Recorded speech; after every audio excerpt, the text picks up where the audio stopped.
Hi everyone, it's Lacey and I'm back again for another video. In today's video, I'll be discussing healing from heartbreak. So if you've recently been through a breakup, if you've experienced some kind of unrequited love, which is basically where your affections have not been returned or your feelings have not been reciprocated, or if you've been in what I call an undeclared relationship, which is basically where you haven't been given a clear or definitive title, such as boyfriend or girlfriend. You've experienced, mixed signals and you never really knew where you stood, but maybe you felt you had some sort of commitment. Then this video is for you. So grab some Haagen-Dazs and Kleenex and let's begin. So the first thing that has really helped me, and this is going to sound very cliche, so please forgive me, is really time. As they say, time heals all wounds, and it's very true. So in the moment, you might feel that you're going to be forever alone. You might feel that you're never going to be happy again, that you're never going to find anyone else. But you really have to dispel that kind of negative thinking and know that you will be in a happier place, but it's not going to happen overnight, right? There's no miracle, especially for heartbreak, unfortunately. So time is the best cure, and be patient with yourself, seek support from your family and friends. I do recognize, however, that when you have exhausted, that support network that is close to you, it can be very difficult to know where to turn next. I mean, perhaps your family and friends have heard your story so many times and they're tired of hearing about your story and your suffering, or they don't know what new advice to give you. And in that case, I would say turn to some support groups, helplines, and even counseling. Another thing that has really helped me is keeping busy. So by this, I don't mean throwing yourself into your work and not having any work-life balance. Absolutely not. No, that's not what I mean at all. So really do make sure that you achieve, that work-life balance and that you have some social outings in that. But I think that it's time, to chase your dreams and live life to your fullest, even as a single person. And a lot of people put their life on pause, put their life on hold for someone else, right? That romantic partner.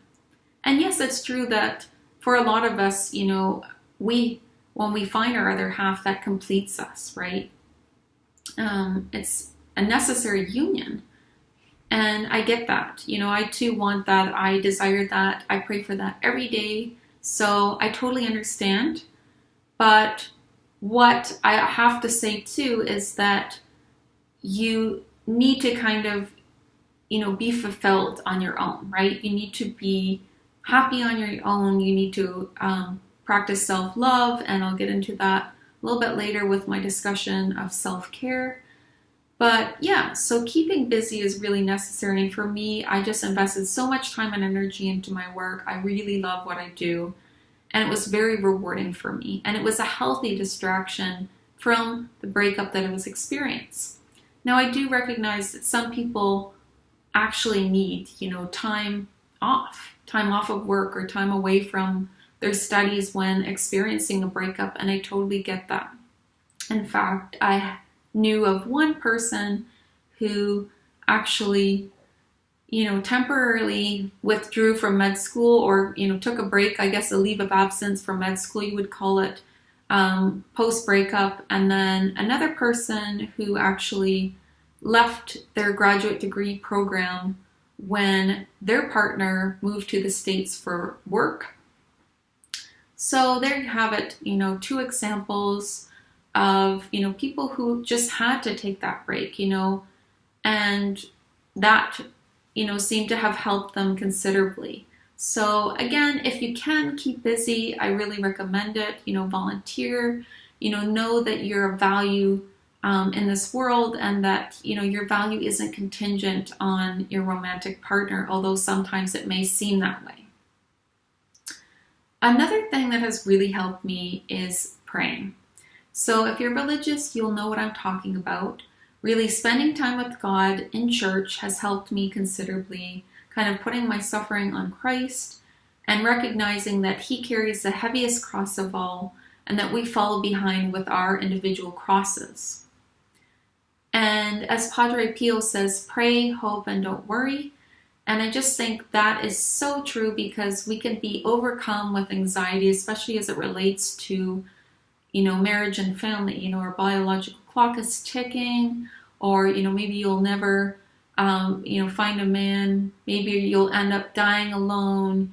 Maybe you'll never be held again. Like, all of these fears can really overtake our well-being, and it's necessary to just trust in God, know that he has a plan for us, and know that all of these things that have happened to us are not without reason. And that leads me to yet another thing that I've done to kind of heal, which is self-care.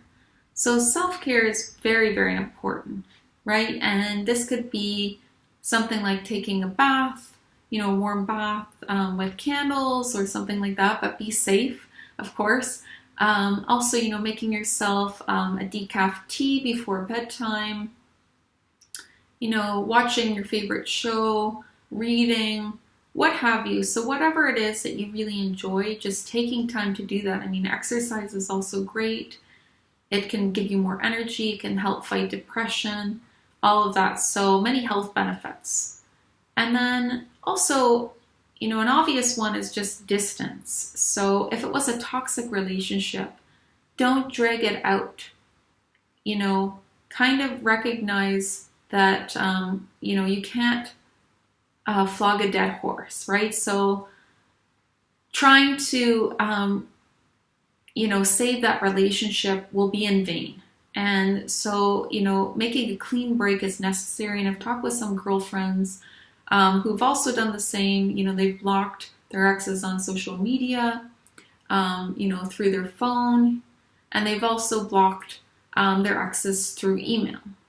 So whatever forms of contact you may have, cut them off with that person so that you can really move on. And another thing you might want to do too is donate or dispose of, any items that remind you of them.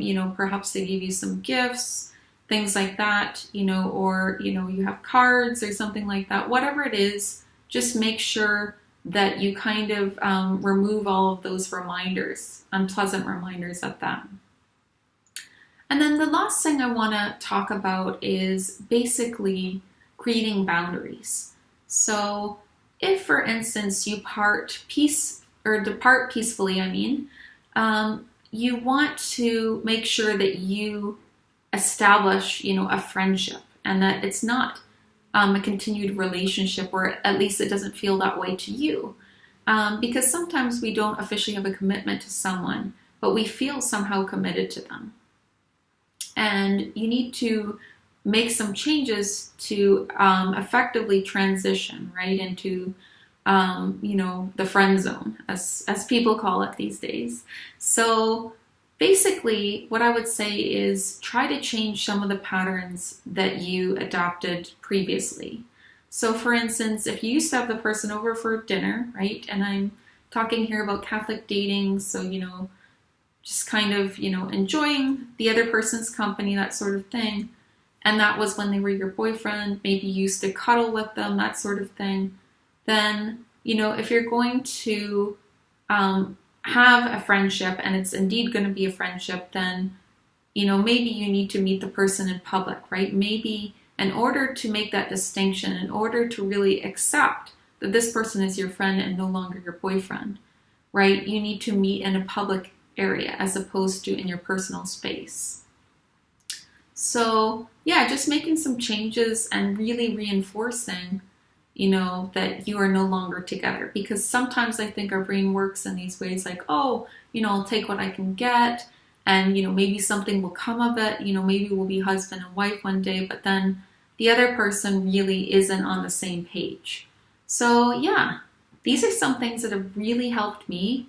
I hope you found some of them useful. If you can relate at all, or if you have other things that you've done to heal, I'd love to hear them. So please comment below. And until next time, farewell.